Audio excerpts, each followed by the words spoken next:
स्वागत है आपका रावत स्टडी के यूट्यूब चैनल पर। और आज मैं आप लोगों के सामने लेके आया हूँ क्लास 10th का VVI ऑब्जेक्टिव। जी हाँ दोस्तों, VVI objective top 100 question science का है अभी इस बार। और आप लोग दिल थाम के बैठिए और इम्पोर्टेंट ऑब्जेक्टिव आज आप लोगों को मिलेगा। जो भी बच्चे बिहार बोर्ड के एग्ज़ाम में अभी इस बार 2023 में देने वाले हैं, उनके लिए ऑब्जेक्टिव 100% रामबाण साबित होगा। इसीलिए आप लोग इस ऑब्जेक्टिव को ज़रूर देखें। और मैं इसी प्रकार से प्रत्येक दिन 100 ऑब्जेक्टिव आप लोगों को लेके आऊँगा और आप लोग जल्द से जल्द इस ऑब्जेक्टिव का लाभ उठा के एकदम धांसू तरीक़ा से आप अपने एग्ज़ाम को क्लियर करें। चलिए तो बिना देर किए स्टार्ट करते हैं हम लोग ऑब्जेक्टिव। सबसे पहला ऑब्जेक्टिव है, ज़रा आप लोग देख सकते हैं ध्यान से। पहला ऑब्जेक्टिव है आपका 1 नंबर का कि दर्पण के सामने किसी भी दूरी पर स्थित वस्तु का प्रतिबिंब सीधा प्रतीत होता है तो वह दर्पण कैसा होता है? तो वह दर्पण आपको या तो समतल होगा और या तो उत्तल होगा, क्योंकि समतल और उत्तल दर्पण में जो होता है प्रतिबिंब हमेशा सीधा बनता है। इस बात को आप लोग याद रखिएगा।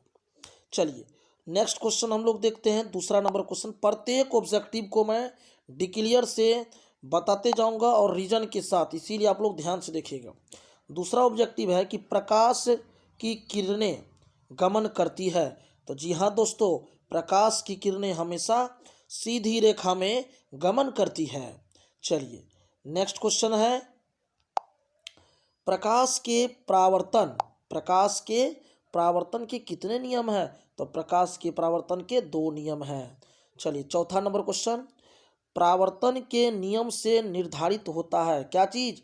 तो आपतन कोण बराबर परावर्तन कोण, जो कि सभी व्यक्ति जानते हैं इस बात को।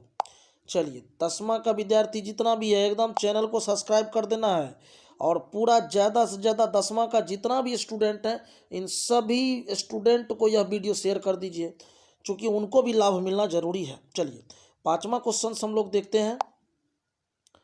5वां क्वेश्चन से आपके स्क्रीन के सामने प्रकाश तरंग का उदाहरण है। तो प्रकाश जो है यह इलेक्ट्रोमैग्नेटिक वेव है।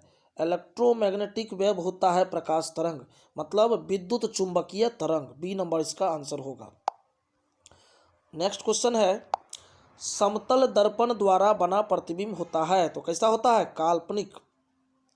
समतल दर्पण द्वारा प्रतिबिंब कैसा होता है? काल्पनिक।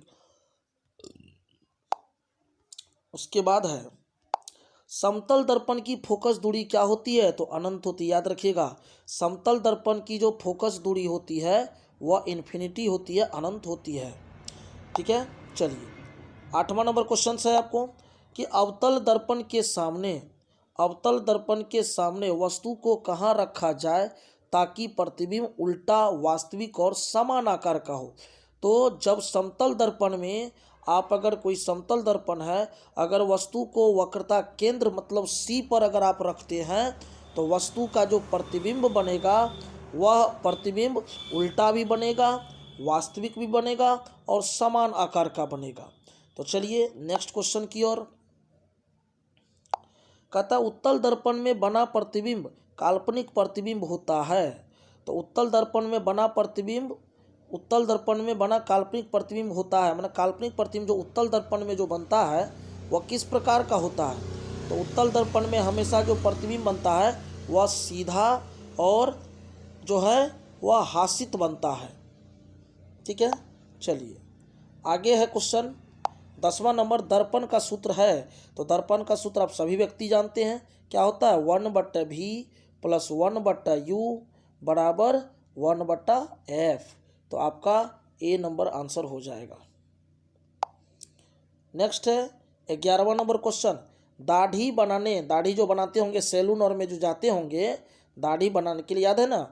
तो वहाँ पर आप कौन सा दर्पण का उपयोग करते हैं? तो याद रखिएगा अवतल दर्पण का उपयोग करते हैं हम लोग दाढ़ी बनाने में। कौन सा दर्पण? तो अवतल दर्पण।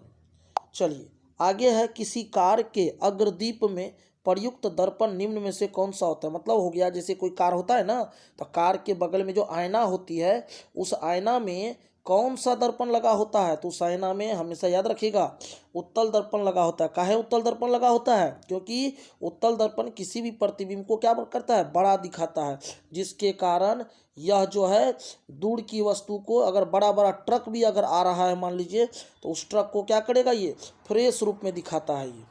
तो ये आंसर होगा ए नंबर आपका, अवतल दर्पण। किसी कार के अग्रदीप में, सॉरी अग्रदीप यहाँ पर हो जाएगा कि कार का हेडलाइट, सॉरी उल्टा हम बोल दिए हम, ये साइड मिरर के रूप में ये उत्तल होता है।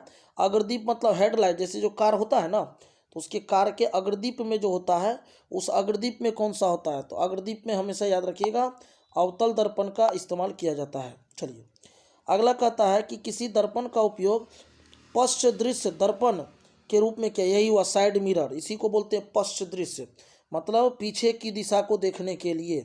तो साइड मिरर लगल होता है ना, तो उसको वह जो है हमेशा उत्तल दर्पण होता है। चलिए उसके बाद हम लोग का नेक्स्ट क्वेश्चन है 15 नंबर क्वेश्चन है। ये साइंस का आपको क्वेश्चन मिल रहा है अभी, और चैनल को जो भी व्यक्ति हैं इस पर नए हैं तो एकदम चैनल को सब्सक्राइब 100%, ये ऑब्जेक्टिव 10वां के लिए इम्पोर्टेंट है, और इस चैनल को ज़्यादा से ज़्यादा सब्सक्राइब करें, और जो भी ज़रूरतमंद विद्यार्थी है सबको जरूर पहुँचावे। चलिए नेक्स्ट क्वेश्चन है आपके सामने में, कहता है 14 नंबर क्वेश्चन है कि नई कार्तिकीय चिन्ह परिपाटी के अनुसार दर्पण के सामने रखे गए बिंब, बिंब का मतलब वस्तु की दूरी क्या होती है, तो वस्तु की दूरी हमेशा ऋणात्मक होती है। चिन्ह परिपाटी जो है, चिन्ह परिपाटी के अनुसार बिंब माने वस्तु की जो दूरी होती है वो मतलब यू जो होता है वो क्या होता है, निगेटिव होता है। चलिए नेक्स्ट क्वेश्चन है 15 नंबर, कहता है कि निम्न में से किस दर्पण की फोकस दूरी धनात्मक होती है, तो उत्तल दर्पण की फोकस दूरी धनात्मक होती है। ठीक है, उत्तल दर्पण की जो फोकस दूरी होती है यह पॉजिटिव होती है। ठीक है, चलिए नेक्स्ट क्वेश्चन है 16 नंबर, कहता है यदि किसी बिंब माना वस्तु के प्रतिबिंब का आवर्धन ऋणात्मक है तो उस प्रतिबिंब को की प्रकृति क्या होगी, तो उस प्रतिबिंब की प्रकृति वास्तविक और उल्टा होगा। चलिए आगे है, कहता है दंत विशेषज्ञ किस दर्पण का उपयोग मरीजों को दांतों का बड़ा प्रतिबिंब देखने के लिए करता है, तो अवतल दर्पण। दांत और देखने के लिए डॉक्टर सब जितने भी होते हैं वह सभी जो है दर्पण का उपयोग करते हैं, किसका, तो अवतल दर्पण का उपयोग करते हैं। 18 नंबर क्वेश्चन है, कहता है एक प्रयोग में अवतल दर्पण द्वारा किसी भी बिंब का प्रतिबिंब एक पर्दे पर प्राप्त किया जाता है, तो दर्पण की फोकस दूरी को निर्धारित करने के लिए प्रयोगकर्ता को मापने की ज़रूरत है। तो क्या मापने की ज़रूरत है, तो ऑप्शन में देखिए क्या दिया हुआ है कि दर्पण तथा पर्दा के बीच की दूरी, या दर्पण तथा बिंब के बीच की दूरी, या ए और बी दोनों होगा, या इनमें से कोई नहीं। तो देखिए ध्यान से, दर्पण को जो नापा जाता है यहाँ पर प्रयोगशाला में अगर अवतल दर्पण का उपयोग किया गया है, तो चूंकि उनके पर्दा के बीच के दूरी पर भी निर्भर करेगा और दर्पण के बीच के दूरी पर भी निर्भर करेगा, इसीलिए आंसर सी नंबर इसका आंसर हो जाएगा। चलिए 19 नंबर क्वेश्चन है, कहता है कि गोलीय दर्पण परावर्तक पृष्ठ की वृत्ताकार सीमा रेखा का व्यास होता है, तो उसको क्या बोलते हैं, गोलीय दर्पण का द्वारक। कहने का मतलब आप देखे होंगे जो है, अगर किसी भी दर्पण में अगर आप देखे होंगे कि जो दर्पण जो बना होता है, मान लीजिए एक दर्पण है, ठीक है, तो इस दर्पण का जो ये चौड़ाई होता है ना, इसी चौड़ाई को हम लोग क्या कहते हैं, तो द्वारक के नाम से जानते हैं। तो ये कहता है यहाँ पर गोलीय दर्पण की परावर्तक पृष्ठ की जो वृत्ताकार सीमा ये जो होती है वह व्यास क्या कहलाता है, तो द्वारक कहलाता है। ठीक है, नेक्स्ट क्वेश्चन की ओर चलते हैं हम लोग। 20 नंबर क्वेश्चन है, निम्नलिखित में से कौन उत्तल दर्पण की फोकस दूरी है जिसकी वक्रता त्रिज्या 32 सेंटीमीटर है। तो यहाँ देखिए आपका नोमरिकल आ गया है यहाँ पर। तो चूंकि देखिए आप जानते हैं यहाँ पर आपको क्या दिया हुआ है, आर का वैल्यू दिया हुआ है, आर का वैल्यू दिया हुआ है कितना, 32 सेंटीमीटर, और आपको निकालना है एफ बराबर वाट। तो चूंकि आप जानते हैं एफ बराबर एक सूत्र होता है R/2 होता है ना, तो आप यहाँ पर वैल्यू इसका रख दीजिए। तो कितना हो जाएगा 32/2। तो ये कटिंग के होके कितना हो जाएगा 16 हो जाएगा। तो आंसर सी नंबर हो जाएगा ये। ठीक है, चलिए नेक्स्ट क्वेश्चन, हजामत के लिए किस दर्पण का उपयोग होता है? तो अवतल दर्पण का होता है। काहे होता है अवतल दर्पण का उपयोग? क्योंकि देखिए होता क्या है कि जब हजामती किया जाता है मतलब दाढ़ी बनाया जाता है तो छोटा छोटा जो भी दाढ़ी होता है ना वो दिखता नहीं है। अगर अवतल दर्पण हम लगा देते हैं तो ये छोटा छोटा दाढ़ी जो होता है ना ये बड़ा बड़ा दिखने लगता है, जिसके कारण जो है हजामती करने में इसको आसानी होता है, इसीलिए अवतल दर्पण का उपयोग किया जाता है। चलिए नेक्स्ट क्वेश्चन है, काल्पनिक प्रतिबिंब होता है तो याद रखिएगा सीधा होता है हमेशा। काल्पनिक प्रतिबिंब हमेशा सीधा। गोलीय दर्पण के फोकसांतर मतलब फोकस दूरी और चक्रता त्रिज्या के बीच संबंध है। चक्रता या वक्रता भी कह सकते हैं इसको, के बीच क्या संबंध है? तो आप जानते हैं r बराबर 2f। r बराबर कितना होता है 2f, या इसी को f बराबर तो कितना r/2 हो जाएगा। ठीक है, चलिए नेक्स्ट क्वेश्चन है 24 नंबर क्वेश्चन है, कहता है किसी बिंब का अवतल दर्पण द्वारा बना प्रतिबिंब आभासी सीधा तथा बड़ा पाया जाता है तो वस्तु की स्थिति कहाँ होनी चाहिए? तो वस्तु की स्थिति दर्पण के ध्रुव तथा मुख्य फोकस के बीच जब होगा तो वस्तु का जो प्रतिबिंब बनेगा वो आभासी भी बनेगा, सीधा भी बनेगा और बड़ा भी बनेगा। तो इस बात को हमेशा याद रखिएगा। आज आप लोगों को आज फील हो जाएगा कि ऑब्जेक्टिव एकदम 100% यहीं से जाने वाला है बिहार बोर्ड में, और आप लोग एकदम बेहतर तरीका से तैयारी कीजिए इस पूरे ऑब्जेक्टिव का। चलिए नेक्स्ट है 25 नंबर क्वेश्चन, किस दर्पण में दूर की वस्तु का प्रतिबिंब सदैव सीधा होता है? तो ये जो दूर का वस्तु का प्रतिबिंब हमेशा सीधा कब होगा? तो एक समतल दर्पण में और एक उत्तल दर्पण में। यहाँ पर ये क्वेश्चन आपको याद रखना, बहुत इंपॉर्टेंट क्वेश्चन है। नेक्स्ट है क्वेश्चन 26 नंबर का ऑब्जेक्टिव है, अवतल दर्पण की फोकस दूरी होती है तो हमेशा याद रखिएगा ऋणात्मक होती है। 27 नंबर क्वेश्चन है, किस दर्पण से हमेशा वस्तु से छोटा प्रतिबिंब बनता है? तो अवतल दर्पण में हमेशा वस्तु से छोटा प्रतिबिंब बनता है। 28 नंबर क्वेश्चन है, वायु में प्रकाश की चाल निर्वात की अपेक्षा क्या होती है? कम होती है। ठीक है, वायु में जो होता है, एयर में जो होता है, स्पीड ऑफ लाइट जो होता है वह क्या चीज़ प्रकाश की वायु में जो है एयर में जो स्पीड ऑफ लाइट होता है वह निर्वात में के अपेक्षा क्या होता है? कम होता है। ठीक है, नेक्स्ट 29 नंबर क्वेश्चन है, कहता है कि प्रकाश की चाल विभिन्न माध्यमों में भिन्न भिन्न होती है। याद रखिएगा विभिन्न माध्यमों में प्रकाश की चाल भिन्न भिन्न होती है। नेक्स्ट है क्वेश्चन 30 नंबर क्वेश्चन है, तालाब का जल कम गहरा दिखाई देने का कारण है? तो चूंकि उसमें प्रकाश का अपवर्तन होने लगता है इसीलिए तालाब का जो जल का जो है ना वो कम दिखाई देता है, क्योंकि तालाब का तल जो है वो ऊपर उठा हुआ नजर आता है। किसके कारण? प्रकाश के अपवर्तन के कारण। नेक्स्ट है 31 नंबर, किसी लेंस द्वारा उत्पन्न आवर्धन का एसआई मात्रक क्या होता है? तो यह जो है आवर्धन जो होता है ना एक अनुपातिक राशि होता है। देखिए आवर्धन m बराबर सूत्र होता है v/u, और चूंकि यह अनुपातिक राशि है इसीलिए याद रखिएगा कोई भी अनुपातिक राशि हो उनका ना तो कोई मात्रक होता है और ना ही कोई विमा होती है। डायमेंशन चैप्टर पढ़िएगा जब आप लोग 11th में जाइएगा तो याद रखिएगा आवर्धन एक अनुपातिक राशि है इसीलिए इसका कोई मात्रक नहीं होता है, तो ये विमा विहीन है। चलिए 32 नंबर क्वेश्चन है, दो लेंस के मुख्य फोकस की संख्या कितनी होती है? तो दो लेंस के मुख्य फोकस की संख्या 2 होती है। कैसे? तो देखिए मान लीजिए कोई एक लेंस लिए उत्तल लेंस, तो देखिए अगर इसको बनाया जाए तो ये इधर से घूमेगा तो यहाँ से एक फोकस तो ये बन गया f1, और दूसरा अगर इधर से घूमेगा तो एक फोकस जो है ये बन जाएगा यहाँ से इसके लिए, तो ये जो है f2 हो जाएगा। तो बताइए कितना फोकस हुआ? 2 गो फोकस हुआ ना, तो वही बात यहाँ पर कह रहा है। चलिए आगे है क्वेश्चन अवतल लेंस का आवर्धन 72 बराबर होता है। यहाँ 72 नहीं होना चाहिए, मिसिंग हो गया, एम होना चाहिए यहाँ पर।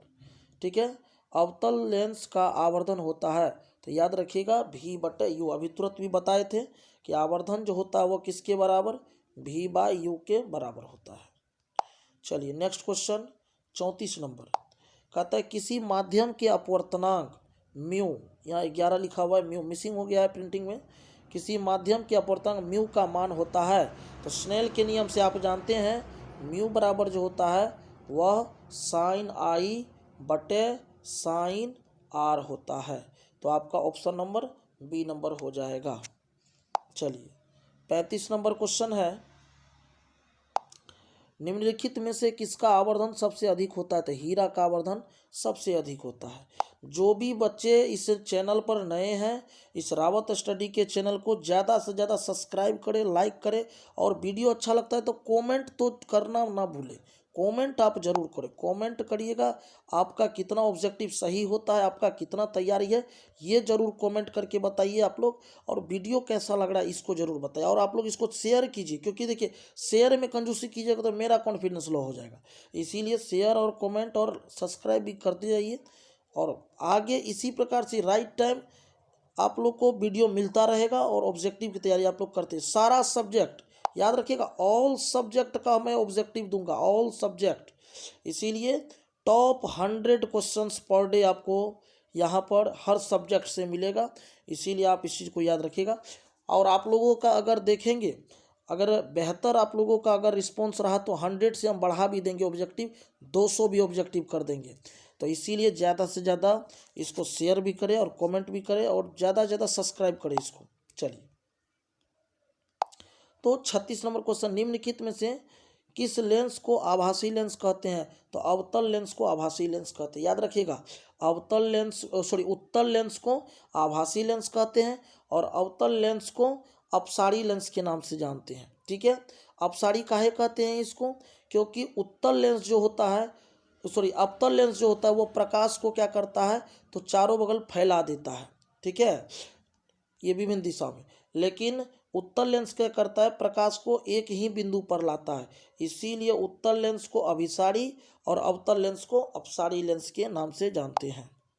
तो आंसर हो जाएगा इसका उत्तल लेंस। आगे है, निम्न में से कौन से लेंस की क्षमता का मात्रक है। तो लेंस की क्षमता का मात्रक है डायऑप्टर, जो कि डॉक्टर सब जो लेंस की क्षमता को नापते हैं वह किसमें, तो डायऑप्टर में नापते हैं। नेक्स्ट है क्वेश्चन 38 नंबर क्वेश्चन है, निम्नलिखित में से किस लेंस की फोकस दूरी धनात्मक होती है। तो लेंस की उत्तल लेंस की फोकस दूरी धनात्मक होती है। निम्न में से किस माध्यम में प्रकाश की चाल अधिकतम होती है। तो हवा में प्रकाश की चाल अधिक, क्योंकि देखिए जल जो है इससे मोटा होता है, और शीशा उससे भी मोटा, और कांच उससे होता है। तो सबसे ज़्यादा प्रकाश की चाल जो होगी वह किस में हो जाएगा, तो प्रकाश की चाल जो हो जाएगी वह हवा में सबसे ज़्यादा, उससे थोड़ा कम जल में, उससे थोड़ा कम शीशा, और उससे थोड़ा कम हीरा में, क्योंकि ये ठोस पदार्थ है। और ये हवा जो है गैसीय पदार्थ है, इसमें प्रकाश की चाल अधिकतम होगी, क्योंकि रुकावट भी तो कम मिलेगा इसको।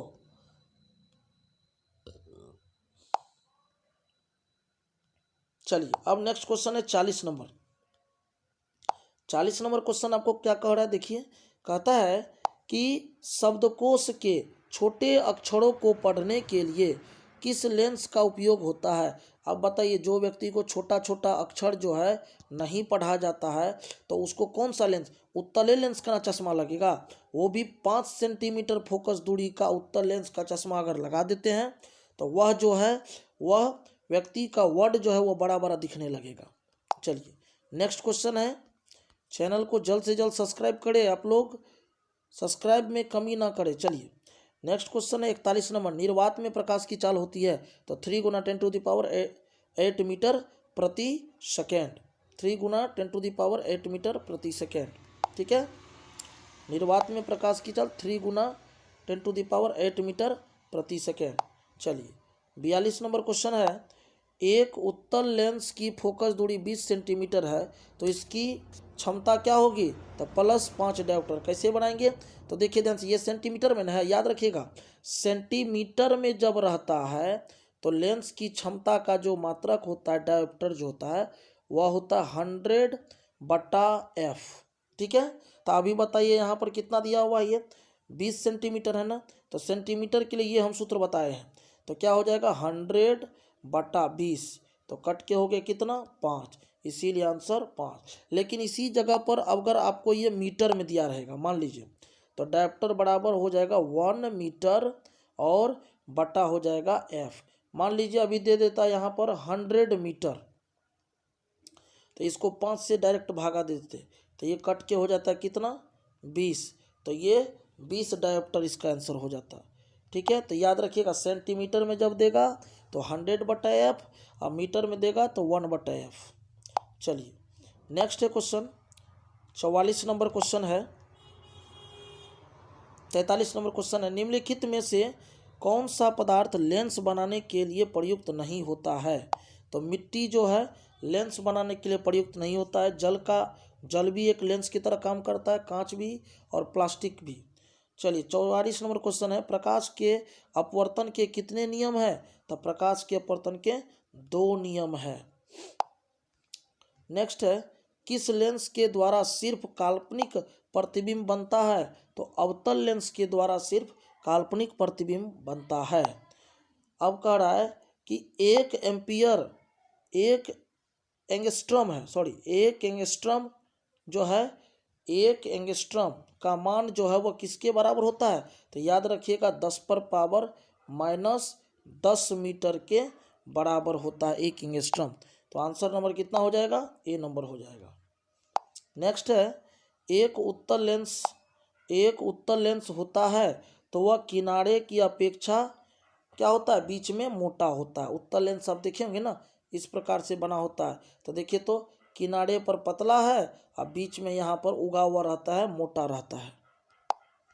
48 नंबर है क्वेश्चन, किसी बिंब का वास्तविक प्रतिबिंब समान आकार प्राप्त करने हेतु बिंब को उत्तल लेंस के सामने कहाँ रखना चाहिए। तो वक्रता केंद्र पर रखना चाहिए। जब वक्रता केंद्र पर आप रखिएगा तो वह जो बिंब का वस्तु होगा वह उत्तल लेंस के सामने कहाँ रखेंगे, तो वक्रता केंद्र पर, तभी जाके प्रतिबिंब का आकार समान प्राप्त होगा।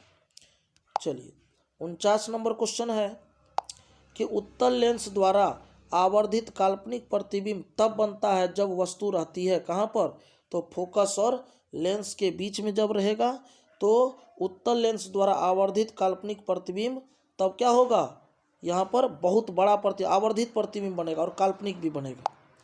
नेक्स्ट क्वेश्चन है 50 नंबर क्वेश्चन है आपका, निम्नलिखित में से किसी वस्तु का वास्तविक प्रतिबिंब कौन बना सकता है। तो हमेशा याद रखिएगा उत्तल लेंस जो होता है वह वास्तविक प्रतिबिंब बना सकता है। तो मैं आशा करता हूँ आप लोगों को ऑब्जेक्टिव समझ में भी आया होगा, और कमेंट करके आप लोग बताइए कि आप लोगों को यह ऑब्जेक्टिव कितना सही हुआ और कितनी आप लोगों की तैयारी है। और चैनल को सब्सक्राइब तो ज़रूर आप लोग कर दें, क्योंकि फिर से मैं टॉप 50 क्वेश्चंस ऑब्जेक्टिव लेके आऊँगा। और याद रखिएगा मैं ऑल सब्जेक्ट का ऑब्जेक्टिव मैं करवाऊँगा, और पूरा का पूरा बिहार बोर्ड का जो मेन ऑब्जेक्टिव होगा वह ऑब्जेक्टिव आप लोगों के सामने मैं पर डे लेके आऊँगा। तो चलिए चैनल को ज़्यादा से ज़्यादा सब्सक्राइब करके शेयर करें। धन्यवाद, नमस्कार, जय हिंद, जय भारत।